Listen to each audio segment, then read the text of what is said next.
Hey everybody, what is going on? I hope you guys are all doing well and welcome to another tutorial video. In this video, I'm going to be explaining to you guys how you can transfer your domain from Squarespace to Shopify.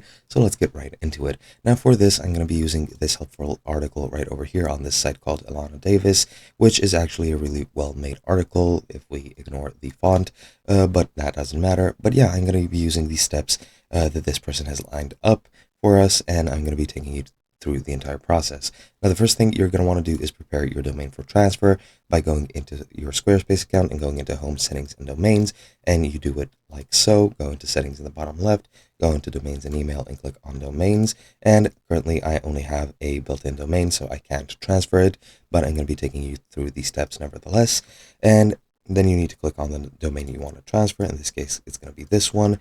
Then unlock the domain to get the authorization code. And this I can't do because my account is a free account and it is a tutorial or free trial domain, so I don't have this option, but you need to uncheck the log domain button, then click send transfer authentication code. This will send an email with the unique code which you need and copy the key from your email. Then you're going to need to go over into Shopify, into your Shopify admin, select settings, go into domains, then select transfer domain. Then you're going to need to enter the domain you want to transfer to Shopify, for example, mydomain.com.